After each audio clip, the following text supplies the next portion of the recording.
مولانا روم نے ایک مصرے میں اس کو سمجھا دیا کہ چیز تو دنیا از خدا غافل خدا، کہ دنیا کیا ہے؟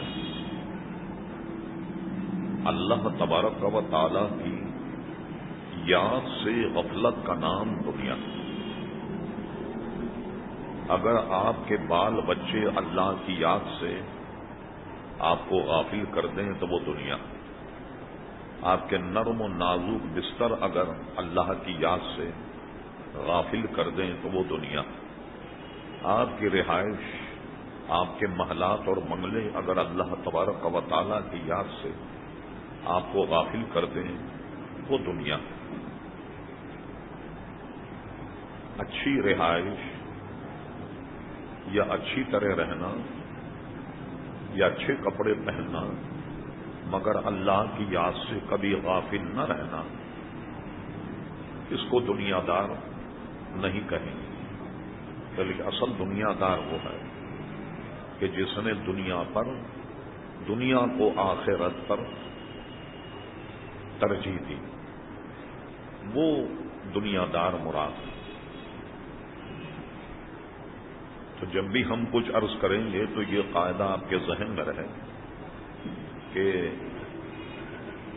اس سے مراد وہ دنیا دار جو اللہ کی یاد سے غافل، حرام حلال کی تمیز نہیں کرتا اور خالصتاً دنیا دار۔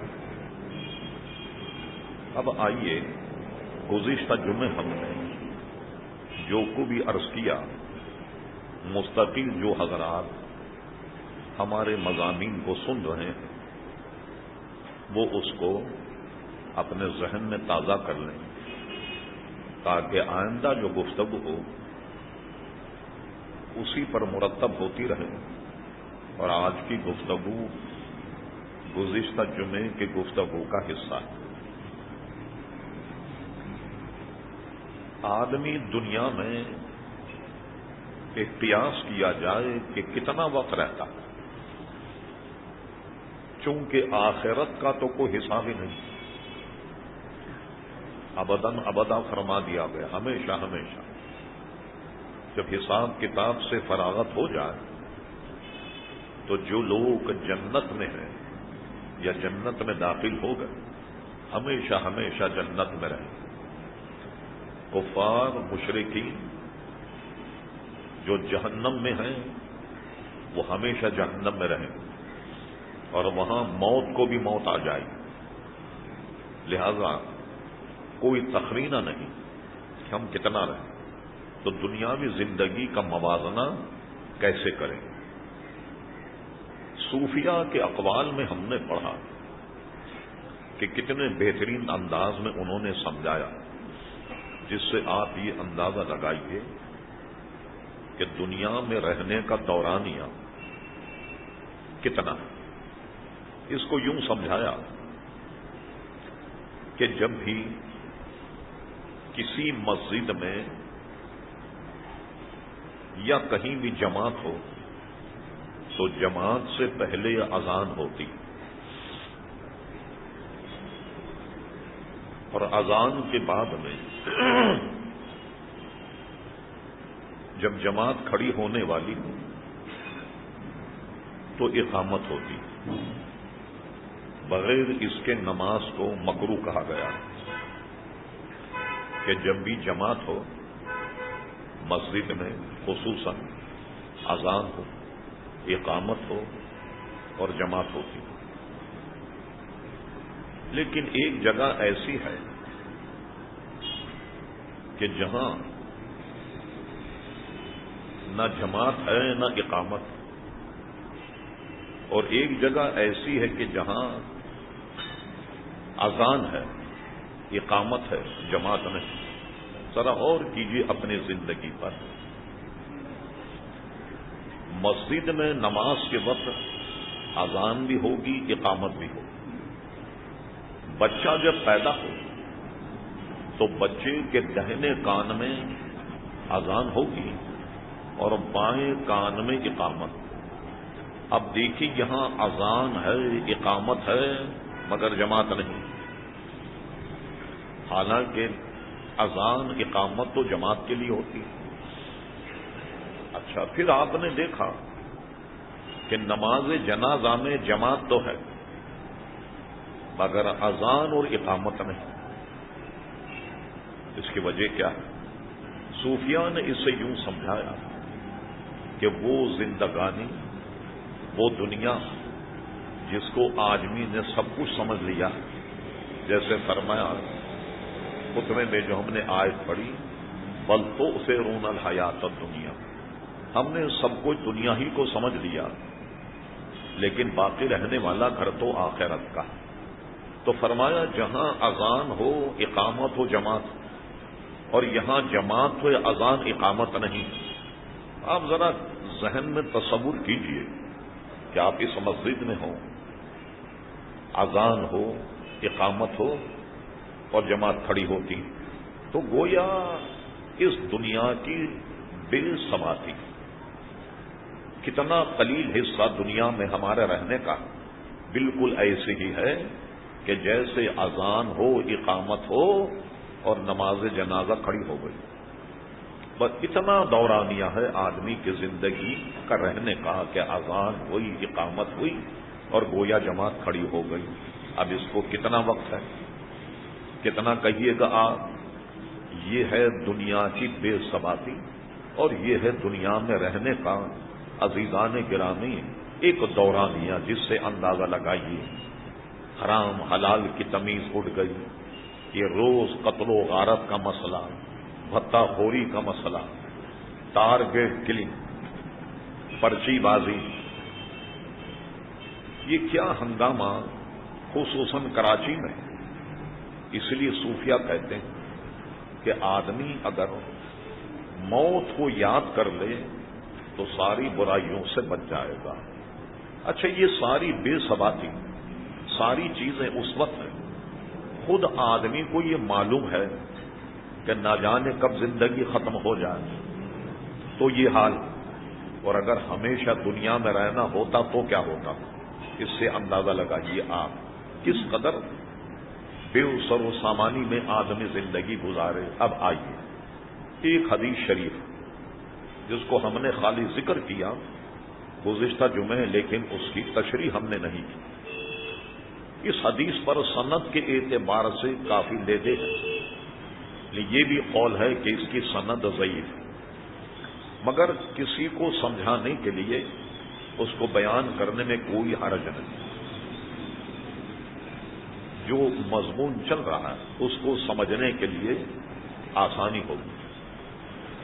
حضور علیہ الصلوۃ والسلام نے فرمایا، ایک حدیث تو علماء نے اپنی کتاب میں لکھی، الدنیا ملعونۃ ملعونۃ وطالبھا کلاب، دنیا کی مثال ملعون، لعنت کی ہوئی چیز، مردار کی، اور اس کو طلب کرنے والوں کی مثال کتوں کی ہے۔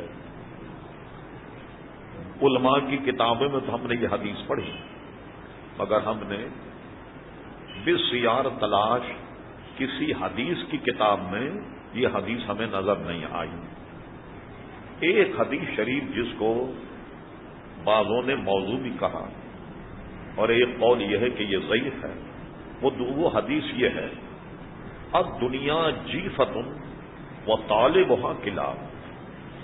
الجیفۃ کے معنی مردار جانور کے، کوئی گائے بھینس یا بکری مر جائے، اس کی جو لاش پڑی ہوئی ہے اس کو الجیفۃ کہتے ہیں۔ تو حدیث میں فرمایا الدنیا جیفۃ وطالبھا کلاب، یہ دنیا ایک مردار جانور ہے اور اس کے طلب کرنے والوں کی مثال کتوں کی ہے۔ وہ طالبھا کلاب، طلب کرنے والوں کی مثال مانند کتوں کے ہے۔ اب آپ سمجھیں کہ یہ ہماری انسلٹ تو نہیں ہو رہی، کہ ہم سب کی تذلیل تو نہیں ہو رہی ہے؟ ایسا نہیں، ہم نے پہلے عرض کیا جہاں اس کی مذمت ہے ان لوگوں کی مذمت ہے جو دنیا کمانے میں حلال حرام کی تمیز نہیں کرتے۔ اب آئیے، ایک بزرگ گزرے ابراہیم دہلوی، انہوں نے اس کی وضاحت جو کی وہ میں اس کو آسان کر کے سمجھاتا ہوں۔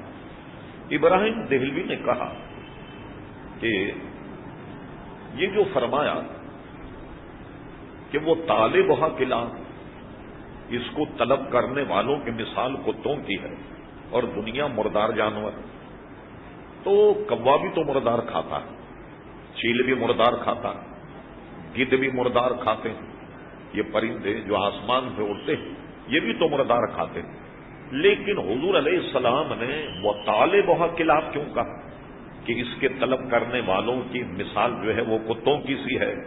فرمایا پرندوں میں اور کتے میں کچھ خصلتوں میں فرق، اور یہاں جو حرام حلال میں تمیز نہ کرے دنیا دار، یہ آپ سے نہیں کہہ رہا، حرام حلال میں جو آدمی تمیز نہ کرے اس کی کچھ صفات کتوں سے ملتی ہے۔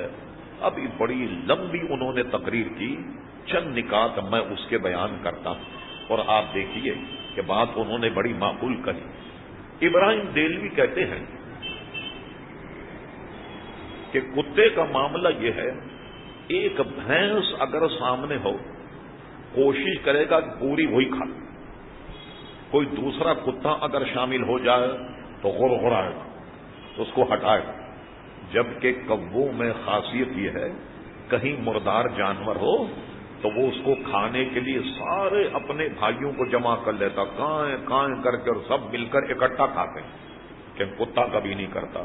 10 من کی گائے بھی ہوگی تو اکیلا لگا رہے گا اور دوسرے کو کھانے نہیں دے گا۔ اب دیکھیے صفت کس سے ملتی ہے، بہت کروی بات ہے، برا مت مانی۔ آپ کی دکان ہے کپڑے کی، کسی چیز، سامنے اگر کوئی آدمی دکان کھول لے آپ کو کتنا برا لگے گا؟ فوراً کسی عامل کے پاس پہنچے، کوئی خاک باک دے کر ایسا ڈالو کہ اس کی دکان تباہ برباد ہو جائے، تاکہ ساری دنیا ہم ہی کمائیں۔ یہ فطرت انسان کی ہے یا نہیں؟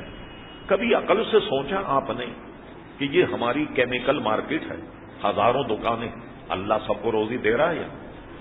ایک سے ایک جڑی ہوئی کتابیں، کئی ہزار دکانیں، میمن مسجد کے جانب قبلہ ہے، یہ کیا سب بھوکے مر رہے ہیں؟ ان سب کو اللہ تعالیٰ روح دے رہا ہے یا نہیں؟ لیکن بندہ اپنی دنیا میں کسی کو شریک نہیں ہونے دیتا، غرغراتا اگر کوئی وہی کام کرنے لگ جائے، حالانکہ وہ جانتا ہے واللہ خیر الرازقین، رزق اور روزی دینے والا اللہ تبارک و تعالی۔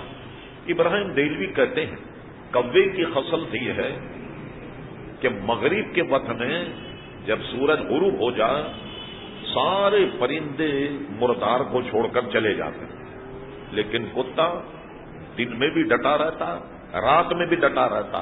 یہی دنیا دار کا حال ہے، دن میں بھی کمائے گا، رات میں بھی کمائے گا، نہ نماز کا خیال نہ روزے کا خیال، بس لگا رہے گا دنیا کے اندر۔ تو آپ نے دیکھا کہ یہ دنیا دار جو ہے یہ اسی طرح لگا ہوا جیسے کتا ہے۔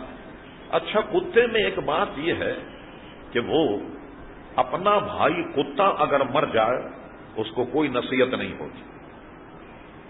کوے میں کوئی کوا مر جائے آپ نے دیکھا، ارے پورا آسمان کووں سے بھر جائے گا، کائیں کائیں کائیں، آپ ادھر سے گزریں تو 2-4 ٹھونگے تبرک کے لیے آپ بھی کھائیے، سب کو جما لے گا، یعنی کہ ایک طرح سے ایک مجمع جمع ہو جاتا ہے اور نصیحت کرتا ہے۔ اور آج مجھے بتائیے ہمارا بھی یہ حال ہے یا نہیں؟ کوئی مرتا پڑا ہو تو کوئی دیکھے گا اس کو آن کر؟ آپ دیکھیں آدمی کیسے مر رہا ہے، مچھر اور مکھی کے طریقے سے مر رہا ہے، کیا ہمیں کچھ نصیحت ہو رہی ہے؟ کیا مرتا ہوا لوگوں کو اپنی آنکھوں سے دیکھ کر کیا ہم دیندار بن گئے؟ کیا برائیوں کو ہم نے چھوڑ دیا، نیکیاں کرنے لگ گئے؟ اپنے مردہ بھائی کو دیکھ کر ہمیں کوئی نصیحت نہیں ہوتی، مگر کوا اگر مر جائے تو سارے علاقے کے کووں کو جمع کر لے گا، کائیں کائیں کر کے اس کی ہمدردی میں سارے جمع ہو جائیں۔ تو فرمایا ابراہیم دہلوی نے بات یہ ہے کہ جو حرام کمانے والے دنیا دار ہیں ان کی صفات تو کووں سے نہیں ملتی بلکہ کتوں سے ملتی ہے۔ تو یہ حکمت حضور علیہ السلام کے قول میں وہ طالب وہاں قلعہ کہ اس کو طلب کرنے والے، اس کو حاصل کرنے والوں کی مثال جو ہے وہ کتوں کی سی ہے۔ تو اس سے آپ نے اندازہ لگایا کہ ہم اپنی دنیا میں کسی کو بھی شریک نہیں کرنا چاہتے۔ اور ایک زمانہ وہ تھا میں ایک واقعہ بیان کرتا ہوں، ہو سکتا ہے کسی کو پسند آ جائے۔ آپ نے نام سنا ہوگا حضرت اللہ مولانا ضیاء الدین صاحب رحمت اللہ تعالی علیہ مدینہ منورہ 111 سال کی عمر میں وصال ہوا اور تقریباً 80-85 سال مدینہ منورہ میں رہے۔ حیدرآباد دکن سے ایک بزرگ تشریف لاتے تھے، بہت ہی ضعیف تھے، مرزا عبدو شکور بیگ ان کا نام تھا۔ میں نے الحمدللہ 77 میں افریقہ کا دورہ کیا، نائروبی وغیرہ، اور اس وقت حج کے ویزا پر اتنی پابندیاں نہیں تھیں۔ جب میں جدہ اترا، جدہ سے مجھے کراچی آنا تھا، تو جو افریقہ سے آنے والے لوگ ہیں ان کو جدہ میں ان سے پوچھ کر حج کا ویزا لگا دیا جاتا تھا، کوئی فیس بھی نہیں۔ تو 77 میں نے حج بھی کر لیا۔ مولانا ضیاء الدین صاحب مدنی رحمت اللہ علیہ کی خدمت میں 40 دن تک الحمدللہ رہا۔ یہ 77 کی بات۔ مرزا عبدو شکور بیگ صاحب بہت ضعیف اور نحیف تھے۔ وہ حج کرنے کے لیے ہندوستان سے آتے، مگر ان میں اتنی طاقت نہیں تھی کہ حج کرتے، بلکہ وہ کئی حج انہوں نے کر دیے، ہر سال آتے تو وہ حج کے ویزا پر آن کر مدینہ شریف ہی میں رہتے، بالکل کمر ان کی کوزہ ہو گئی۔ اور شاعر بھی تھے، مولانا ضیاء الدین صاحب مدنی رحمت اللہ کی خدمت میں نعت شریف بھی پڑھا کرتے۔ بہت عرصے کی بات ہے، مولانا ضیاء الدین صاحب رحمت اللہ علیہ کے وصال کے بعد مجھے پتا چلا مرزا عبدو شکور بیگ صاحب آئے ہوئے، تو میں بھی حج پر گیا، میں ان سے ملا۔ ملنے کے بعد کچھ بات چیت نکلی تو انہوں نے کہا کہ جب مولانا ضیاء الدین صاحب کی خدمت میں ہم لوگ ہوتے، سب لوگ جب چلے جاتے، کچھ ہم لوگ ان سے پرانے قصے پوچھا کرتے کہ پہلے مدینہ شریف کیسا تھا، کہ جس وقت پیٹرول نہیں نکلا تھا، یہ مالدار نہیں تھا اور سب لوگ غریب تھے، سوائے حج کے آمدنی کے ان کے پاس کچھ بھی نہیں تھا۔ اسی لیے فاضل بریلوی رحمت اللہ علیہ نے لکھا، یہ پرانے زمانے کی بات ہے جب وہاں غربت تھی، کہ جب آپ حج میں جائیں سودا وغیرہ خریدیں، بھاؤ تاؤ نہیں کریں، جو بھاؤ وہ بتائے وہی ادا کر دیں، شاید اسی سے ان کے 2 پیسے کے اور آمدنی بڑھ جائے گی۔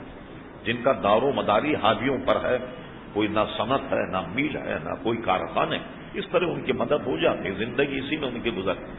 تو کہنے کہ جب سب چلے جاتے تو میں مولانا کے پاس بیٹھ کر پرانے قصے کچھ سنا کرتا۔ تو ایک قصہ میں نے سنا، جو آپ حضرات میں سے بہت سارے بیپاری، اور میں نے یہ آپ سے کہا کہ دنیا دار آدمی اپنی دنیا میں کسی کو شریک نہیں کرتا، سوچتا کہ سب کچھ میرے پاس آ جائے۔ تو مولانا عبدو شکور بیگ صاحب نے مجھے ایک قصہ سنایا۔ پہلے ایک مرتبہ میں رات میں مولانا ضیاء الدین صاحب کے پاس، تو میں نے کہا حضرت یہ جب غربت تھی یہاں، اس زمانے کا کچھ قصہ سنائیے۔ وہ پرانے قصے اپنے سناتے رہتے اکیلے، کسی اور کے سامنے نہیں۔ کہنے لگے ایک مرتبہ جب غربت تھی، ایک بہت بڑے نواب حیدرآباد دکن سے میرے پاس آئے اور مجھ سے کہا حضرت صاحب میں نے حیدرآباد دکن میں ایک منت مانگی تھی کہ میرا یہ کام اگر ہو جائے تو میں مدینہ شریف کے 40 آدمیوں کو جوڑے دوں گا، کپڑے بناؤں گا، یہ میں نے منت مانگی۔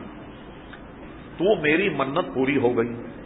میں مولانا ضیاء الدین صاحب کے پاس آن کر میں نے کہا دیکھیے دکاندار تو بے انتہا، یہ بیپاری حضرات ذرا اس بات کو سنیے، واقعی اگر دل میں گنجائش ہے تو اس میں بہت کچھ ہمیں سیکھنے کے لیے۔ تو مولانا ضیاء الدین صاحب نے کسی جاننے والے دکاندار کا نام بتایا، وہ غریب آدمی، اب اس کے پاس جا کر 40 جوڑے لے لیں اور 40 جوڑے غریبوں میں تقسیم کر دیں۔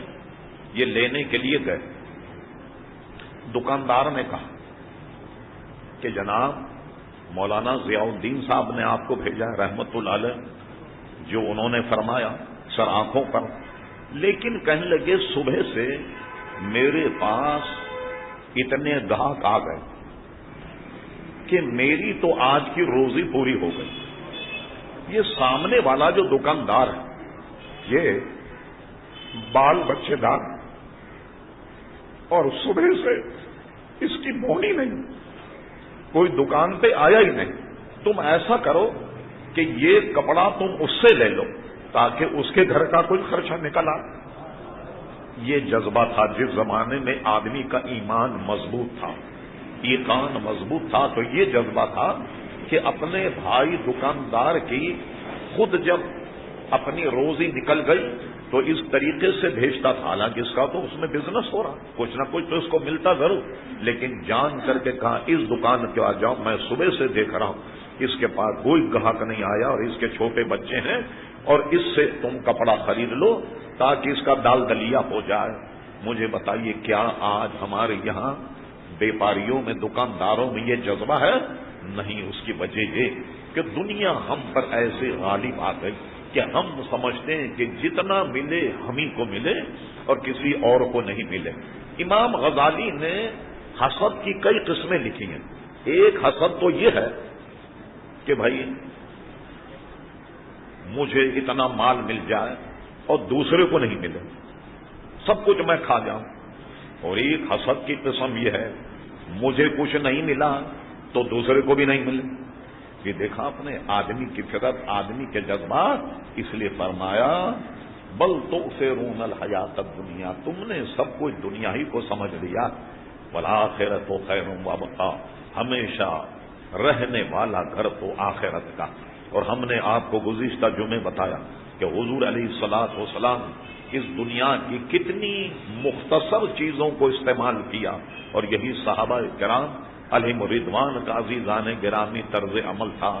شیخ سعدی رحمۃ اللہ علیہ کو سنیے، شیخ سعدی فرماتے ہیں کہ ایک بہت بڑا مالدار آدمی تھا، ہند کا رہنے والا، بہت توجہ سے سنیے، یہ ہمارے ماحول کی بات کر رہا ہوں، اس کے اولاد نہیں، مالدار بے شمار، اس کے پاس دولت ہے، دعا کرواتا مولانا کے پاس، پیروں کے پاس، مزاروں میں، اولاد نہیں ہو رہی۔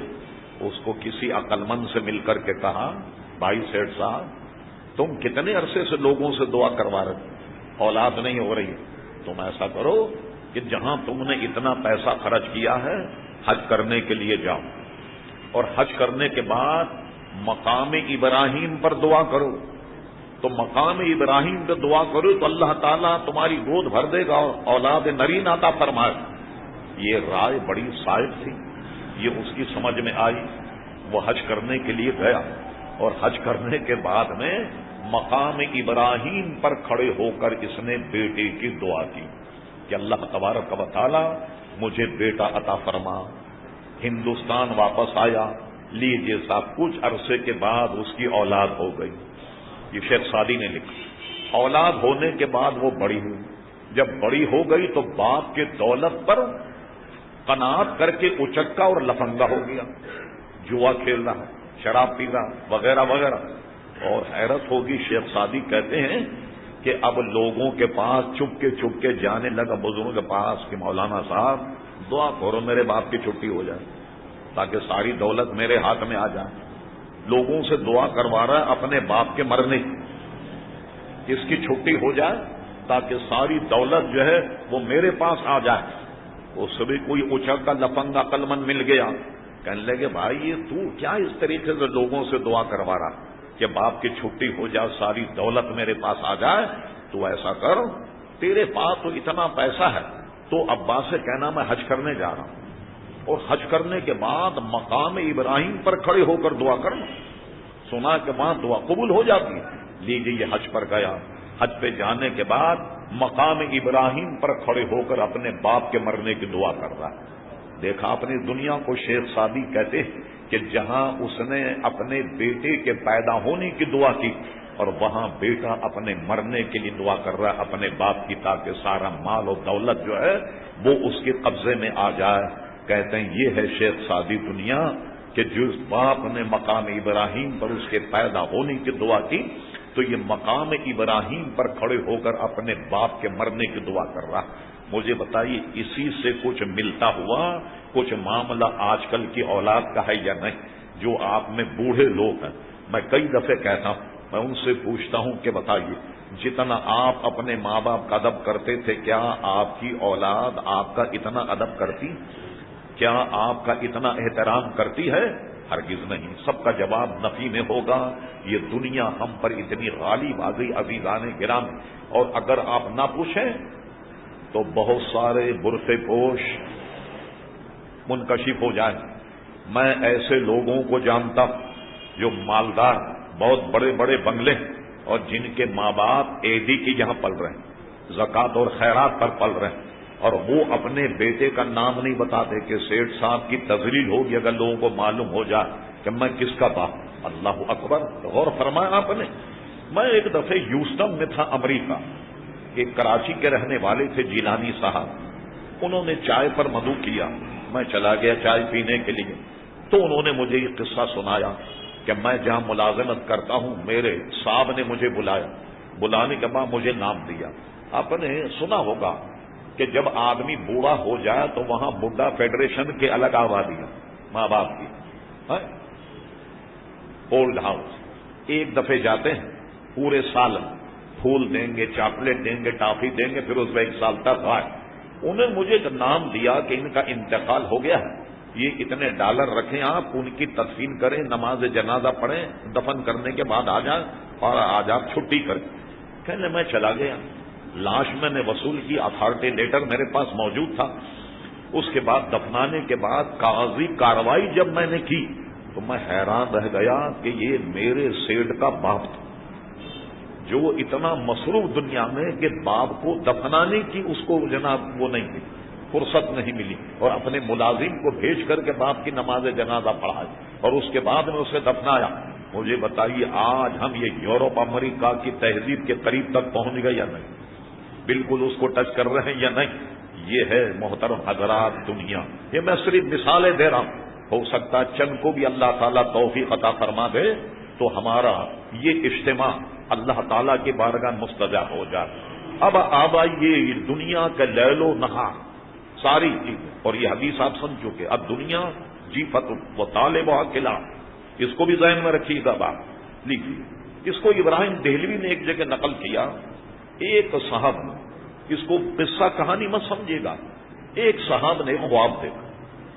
خواب کیا دیکھا کہ شیر ان کے پیچھے بھاگ رہا، یہ بھاگ رہے ہیں شیر سے بچنے کے لیے، مگر شیر کے جتنا تو نہیں بھاگ سکتے، آدمی تو اتنا نہیں بھاگ، یہ درخت پہ چڑھ گئے۔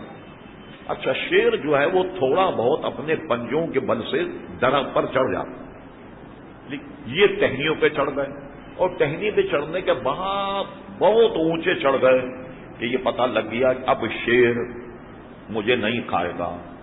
اب ایک ٹہنی سے لٹک گئے، ٹہنی سے لٹکنے کے بعد یہ سمجھے کہ شیر سے جان چھوٹ گئی، یہ خواب بیان ہے۔ نیچے جب دیکھا تو ایک گڑھا تھا، اور گڑھے میں ایک اژدہا منہ کھولے ہوئے ان کے ٹپکنے کا انتظار کر رہا کہ یہ نیچے آئیں اور میں ان کو دبوچ لوں۔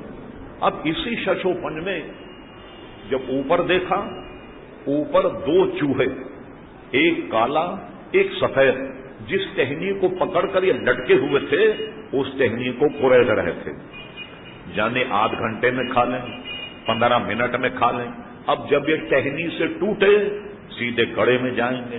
اژدہا منہ کا بیٹھا ہوا، منہ کھولے ان کے ٹپکنے کا انتظار کر رہا۔ اسی ششوپن میں آنکھ کھل گئی، وہ کسی بزرگ کے پاس گئے، کہنے لگے حضرت میں نے ایک خواب دیکھا۔ انہوں نے کہا بتائیے کیا خواب دیکھا؟ انہوں نے اپنا خواب بیان کیا۔ سبحان، بزرگ نے اس کی تعبیر کیا کی وہ سنیے آپ بڑے دل کے کانوں سے، اور اس کو یاد رکھیں۔ ان بزرگ نے کہا کہ جو تم نے میدان دیکھا ہے یہ ہے دنیا کا میدان، اور جو شیر تمہارے پیچھے بھاگ رہا یہ ہے تمہاری موت۔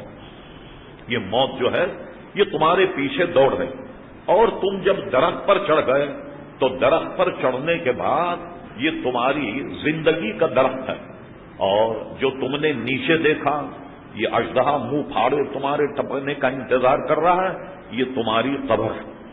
جو تمہارا انتظار کر رہی ہے قبر میں آنے کا، یہ وہ اژدہا تمہیں دکھایا گیا. کہنے لگے وہ جو دو چوہے، ایک سفید ایک سیاہ، وہ میری ٹہنی کو کرید رہے اور آدھ گھنٹہ 15 منٹ میں ٹہنی کٹے گی اور میں سیدھے اندر جاؤں گا. فرما وہ ہیں رات دن تمہاری عمر کو ختم کر رہے ہیں. مجھے بتائیے آج کا دن گزرا، ایک دن عمر کم ہو گئی. آج کی رات گزری، ایک دن عمر کم ہو گئی. یہ رات اور دن ہے جو تمہاری عمر کو روزانہ کم کر رہے ہیں. یہ زندگی کا مقصد یہ آپ نے سمجھ لیا، یہ اس سے کچھ ملتی ہوئی زندگی ہے. روز رات اور دن نکل رہے ہیں، واپس تو نہیں آئیں گے. آپ کی زندگی ایک رات کم ہو گئی، ایک دن آپ کا کم ہو گیا. شاباش تو ان لوگوں کو دینی چاہیے کہ جن کی عمر 70 برس کی ہو جائے تو 70 پاؤنڈ کا 70 کلو کا کیک کاٹتے اور کیا ہوتا ہے جی، موم بتیاں جلا رہے ہیں، تالی بجا رہے ہیں، ہیپی برتھ ڈے. آج 70 سال کے ہو گئے، تالی بجا رہے ہیں. ارے احمقوں، یوم تفکر مناؤ کہ یہ 70 سال تمہارے گزرے تھے، تم تالی بجا رہے، موم بتی جلا کر کے کیک کاٹ رہے کہ تمہارے 70 سال زندگی کے ختم ہو گئے. یہ کیا سالگرہ منانے کا موقع ہے؟ یہ تو موقع جو ہے وہ تفکر کا موقع ہے. یہ اس میں تو مراقبہ کرو اور دیکھو کہ جو زندگی گزر گئی وہ کیسے گزری. اور اللہ تعالیٰ تم سے پوچھے گا میں نے تمہیں مال دیا، کہاں خرچ کیا تم نے؟ میں نے تمہیں زندگی دی، کہاں خرچ کی تم نے؟ تمہیں میں نے جوانی دی، کہاں خرچ کی تم نے؟ کوئی جوابات ہیں؟ اس جوابات کی تیاری کرو. یوم تفکر مناؤ اور تم تو تالی بجا رہے، موم بتی جلا کر کیک کاٹ رہے. اللہ اکبر، تم سے احمد کوئی ہوگا کہ جو 70 سال 80 سال کا کیک کاٹ رہے کلو کا کہ یہ آج ہماری عمر اتنی ہو گئی، اتنی عمر ہو گئی. قرآن مجید سنیے کیا کہتا، سورہ حشر آخری رکوع کی پہلی آیت، ارشاد باری تعالیٰ ہوا یا ایھا الذین آمنوا اتقوا اللہ ولتنظر نفس ما قدمت لغد. پھر فرمایا واتقوا اللہ ان اللہ خبیر بما تعملون. اے ایمان والوں، اللہ تبارک و تعالیٰ سے ڈرو. وَلْتَنْظُرْ نَفْسُ مَا قَدَّمَتْ لِغَدٍ. تم ذرا اپنی زندگی میں جھانکو اور غور کرو اس دنیا میں جو اللہ نے تمہیں زندگانی دی، جو تمہیں عمر دی ہے، آخرت کے لیے کیا کمایا تم؟ آج اگر تمہاری آنکھ بند ہو جائے تو آخرت کے لیے کیا چھوڑا؟ آخرت کے لیے تم نے کیا کمایا؟ کیا کسی بیوہ کے سر پہ ہاتھ رکھا، کچھ اس کی مدد کی؟ کسی یتیم بچے کے سر پہ ہاتھ رکھا، اس کی کچھ مدد کی؟ دین کا کوئی کام کیا؟ کوئی دارالعلوم میں کوئی مدد کر کے بچوں کے پڑھانے کا اہتمام کیا؟ مسجد کے لیے کوئی خدمت کی؟ مسجد میں کوئی صفائی ستھرائی کی؟ کوئی بیوہ اور یتیم کی کوئی مدد کی؟ کوئی کام تو ایسا کر دو کہ آج اگر آنکھ بند ہو جائے تو اس کے بعد میں کیا ہوگا کہ اب آپ کو موقع نہیں ملے گا. اگر آپ سوچیں کہ موت کا فرشتہ آ گیا تو آنے کے بعد اب آپ کہو کہ اوفو بڑا برا وقت گزرا. اسے کہیں حضرت ملک الموت علیہ السلام آپ ذرا 5 منٹ کا وقت دے دیں، یہ جو تجوریاں بھری ہوئی ہیں یہ کچھ میں مسجد کو دے دوں، کچھ جناب مدرسوں کو دے دوں، وہ یتیموں کو دے دوں، بیوہ کو دے دوں، غریبوں کو دے دوں. اب تو 1 منٹ بھی نہیں ملے گا. بات جو گزرنی تھی وہ گزر گئی. بالکل منظر ایسا ہوگا، بات ہنسنے کی نہیں سمجھنے کی ہے. ایک آدمی نے خواب میں دیکھا کہ وہ اسے پیسے دے رہا، ہمارا حال اس سے ملتا، اسے پیسے دے رہا ہے. اس نے 5,000 دیے، 10,000 دیے، 50,000 دیے اور یہ کہہ رہا کہ 1 لاکھ دے. وہ کہہ لے 50,000. اسی ششو پنج میں آنکھ کھل گئی. جب آنکھ کھلی تو آنکھ بند کے کہنے لگا لا 50 ہی دے. اب کیا ہوا بھائی؟ اب تو آنکھ کھل گئی، اب کہاں ملے گا تمہیں؟ ابھی آنکھ بند کر کے کہتا چلو لاکھ نہیں تو 50 ہی دے دیں مجھے. یہ تو خواب تھا جو ختم ہو گیا. یہ سب احمقانہ حرکتیں، شیطان کا مکر و کید. یہ میرے جیسے بوڑھا آدمی ہو تو کہے گا مولانا آپ تو 70 سال کے 100 سال کے آدمی کو نہیں دیکھا چلتے پھرتے، اور 60 برس کے دیکھے گا تو کہے گا ارے آپ کی عمر کیا ہے؟ ابھی تو 60 برس آپ کی عمر. تو ابھی تھوڑی موت آئے گیا، اب تو جو کرنا کلو دیکھا نہیں 100 برس کے لوگ گزر، نوجوان سے کہا لو ابھی سے تم نماز پڑھنے لگ گئے، ہائے ہائے ہائے اتنی جوانی میں نماز پڑھنے لگ گئے، ہاں تو ابھی تو بہت تمہاری عمر باقی، تم جناب بہت ابھی نمازیں پڑھ سکتے، ابھی تو جو کام کرنے والے ہیں نا ان کام کو کر لیا جائے۔ یہ شیطان کا مکر و فریب ہے۔ اب اس کا دوسرا پہلو دیکھیں، کیا آپ زندگی نہیں دیکھتے کہ 20 سال کا آدمی مر جاتا؟ کیا نہیں دیکھتے کہ 10 سال کا آدمی مر جاتا، بچہ مر جاتا؟ کیا آپ نہیں دیکھتے کہ 2 سال کا بچہ بھی مر جاتا، 2 سال کی بچی مر جاتی؟ کیا آپ اپنی آنکھوں سے نہیں دیکھتے کہ خود آپ کے خاندان ایسے بچے پیدا ہوتے ہیں جو مردہ پیدا ہوتے ہیں، جو ایک سانس بھی نہیں لیتے؟ نہیں، یہ سارا منظر دیکھتے ہوئے اللہ اکبر ہم پھر بھی پتہ نہیں کیا خوش فہمی میں مبتلا ہیں کہ ابھی تو ہماری بہت زندگی باقی ہے، پھر ہم اللہ تبارک و تعالیٰ کو راضی کر لیں گے وغیرہ۔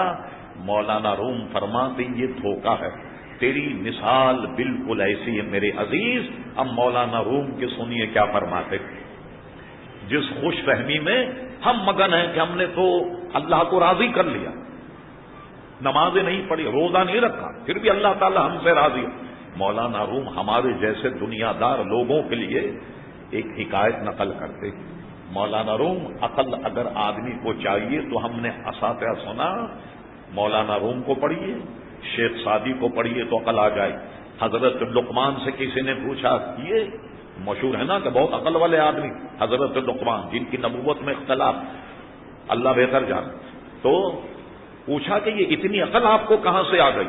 ہم سے کوئی پوچھے تو ہم کہیں گے جی ہم میں تھوڑی بہت جو عقل ہے وہ ہمارے استاد بہت عقل مند تھے، ہمارے پڑھانے والے بہت عقل مند تھے، ہمارے والدین بہت عقل مند، انہوں نے ہمیں عقل سکھائی۔ حضرت لقمان کا قول ہے کہ یہ آپ کو اتنی عقل کہاں سے آئی؟ فرما بے وقوفوں کو دیکھ کر، بے وقوفوں کو دیکھ کر کے عقل سیکھی۔ کیا مطلب؟ کوئی بے وقوف کوئی کام کرے تو آدمی ہٹ جائے، او بھائی اگلا گرے تو پچھلا سمجھ جائے کہ یہ کام اپنے کو نہیں کرنا، تو مجھے عقل تو میں نے بے وقوفوں کو دیکھ کر کے سیکھی، بے وقوفوں کو دیکھ کر کے عقل سیکھی۔ مولانا روم فرماتے ہیں ایک بہرا تھا جو کان سے بالکل نہیں سنتا، اس کی پڑوس میں ایک آدمی بیمار ہو گیا۔ سنیے، بظاہر یہ ایک حکایت مگر اس میں کیا واضح و نصیحت ہے جو مضمون ہم بیان کر رہے ہیں۔ اس نے کیا کیا، بہرے نے فرصت میں بیٹھ کر ایک پروگرام بنایا کہ بھائی بیمار کی مزاج پرسی کرنا سنت ہے، اور یہ کتنے دن سے بیمار میں اس کی مزاج پرسی کو گیا نہ، اور یہ سنت سے ثابت، بلکہ صحاح ستہ میں ایک باب ہے اس معاملے پر، یعنی مرحومین سے تعزیت کرنا اور اس کا ثواب ہے، پورا باب صحاح ستہ کی کتاب۔ اس نے کیا کیا، ایک تخمینہ اور ایک سمجھ لیں کہ ڈرامہ بنایا اپنے ذہن میں پہلے دروازہ کھٹکھٹاؤں گا، کوئی آدمی آئے گا، یہ سن تو نہیں سکتا، تو میں اس سے کہوں گا کہ فلاں صاحب کی طبیعت خراب، ذرا مجھے دیکھنا، وہ تو اسے جان لے گا، وہ مجھے مریض کے پاس لے جائے گا، میں مریض سے پوچھوں گا، بالکل نہیں سنتا، میں مریض سے پوچھوں گا کیا حال ہے تمہارا، تو کتنا ہی مریض ہو تو کہے گا اللہ کا شکر ہے، اللہ کی مہربانی ٹھیک ہوں، میں کہوں گا الحمدللہ اللہ کا بڑا شکر ہے۔ پھر میں اس سے پوچھوں گا کہ کھانا کیا کھاتے ہو، وہ مریض ہے، کچھ بتائے گا کہ کھیر کھاتا ہوں، بلتی کھاتا ہوں، اور کچھ ملائم غذا کھاتا ہوں، تو میں کہوں گا یہ بہت اچھی غذا ہے، یہی تم روزانہ کھایا۔ پھر میں اس سے پوچھوں گا کس طبیب سے علاج کرا، حکیم کون ہے تمہارا، تو وہ کسی مشہور حکیم کا نام بتائے گا کہ میں فلاں حکیم سے علاج کراتا ہوں، میں کہوں گا سبحان اللہ یہ بہت اچھا حکیم، آپ اسی سے علاج کرائیے۔ یہ دیجئے صاحب، یہ گھسے بہرے صاحب بیمار کے گھر میں، دروازہ کھٹکھٹایا، کسی نے آن کر کے کھولا، جی کیا معاملہ، سنتے تو نہیں، مریض صاحب سے ملنا، نام بتایا، وہ لے گئے، مریض سے پوچھا کہ آپ کی طبیعت کیسی ہے، انہوں نے کہا کیا پوچھتے ہو، مرا جا رہا ہوں، کہا اللہ کا شکر ہے، یہ تو کوئی سنتے ہی نہیں نا، یہ کہنے لگا اللہ کا شکر ہے، ارے اس نے کہا یہ کمبخت میرا دشمن کہاں سے آ گیا، یہ کہاں سے آ گیا، کہنے لگا آج کل آپ کھا کیا ہے، وہ سب آ گیا، کہنے زہر کھا، یعنی یہ بڑی اچھی غذا ہے اور روزانہ آپ اس کا استعمال جاری رکھیں۔ اب علاج کس کا کرا، یہ تو گرم کو تھا غصے میں، کہنے لگے میرا علاج تو اسرائیل کرے گا، کے لیے بڑا اچھا طبیب ہے، آپ اسی سے علاج جاری رکھیے گا۔ اور سن کر خوش ہو کر آ گئے کہ میں نے مریض کی مزاج پرسی کر لی۔ مولانا روم کہتے ہیں کیا خاک مزاج پرسی کری، یہ بتاؤ کہ اس کی بیماریوں کو بڑھایا یا اس کے دکھ اور سکھ کو غلط کیا؟ یہی حال ہمارا ہے، نہ جانے کس خوش فہمی میں ہم اپنی زندگی گزار رہے ہیں۔ خدا نہ خواستہ کر اللہ کے دربار میں کھڑے اور اس کا قہر اور غضب اگر نازل ہوا، ہم کیا کریں گے؟ لہذا جانے سے پہلے کچھ اہتمام انتظام عزیزان گرامی ضرور کر لینا چاہیے۔ اور مولانا فرماتے چیز تو دنیا از خدا غافل بدن، یہ اچھے لباس کا کام دنیا نہیں، یہ محلوں کا نام دنیا نہیں، ہاں دنیا اس کا نام ہے عیش اور عشرت میں ہو اور اللہ کو بھول جاؤ، یہ ہے دنیا داری اللہ کی، اس کو کہیں گے دنیا دار۔ اور ابن کثیر نے یہ حدیث نقل کی اپنی تفسیر میں، سرکار حضور علیہ السلام فرماتے میرے غلاموں کے لیے تو بھلائی بھلائی، چاہے غم میں ہو چاہے عیش میں ہو۔ یہ آخری بات سنیے، بات بظاہر یہ الجھن والی تھی کہ چاہے وہ غریب اور فقیری میں ہو اور چاہے وہ عیش عشرت میں ہو، دونوں کیفیتیں میرے غلاموں کے لیے بہت بہتر، بڑی اچھی۔ صحابہ نے پوچھا حضور وہ کیسے؟ فرمایا سنو، جب تم پریشان دکھ درد میں ہو صبر کرو اللہ اجر دے گا، صبر کرو تو اللہ اجر دے گا، اور تم عیش عشرت میں ہو اللہ کا شکر ادا کرو، عیش عشرت میں ہو کر اللہ کا شکر ادا کرو تو تب بھی اجر پاؤ گے، پریشان ہو تب بھی اجر پاؤ گے، عیش اور عشرت میں ہو تب بھی عزیزانہ کے میں اجر پائی۔ بہادر شاہ ظفر مغلیہ سلطنت کا آخری تاجدار، وہ کہتا ظفر آدمی اسے ہرگز نہ جانی، ہاں کتنا ہی اس صاحب فہم و ذکا۔ کہتے ہیں ظفر اردو ادب میں تو شاید وہ قیامت تک زندہ رہے، بطور بادشاہ تو لوگوں نے شاید بلا دیا اس کو، تو کہتا ظفر اس کو آدمی مت سمجھنا، کتنا ہی متقی ہو کتنا ہی نیک ہو، پریشان فہم و ذکا، کتنی فہم ہو کتنا پاکیزہ ہو، اس کو آدمی مت سمجھیے گا، ظفر آدمی اسے ہرگز نہ جانیے، ہاں کتنا ہی فہم کا صاحب فہم و ذکا، جسے عیش میں یاد خدا نہ رہی، جسے تیش میں خوف خدا نہ رہا۔ جب تیش میں ہو تو خوف خدا پیدا کرو، جب عیش میں ہو تو اللہ کا شکر ادا کرو۔ اللہ تبارک و تعالی ہم سب کا خاتمہ بالخیر فرمائے۔ وما علینا الا البلاغ۔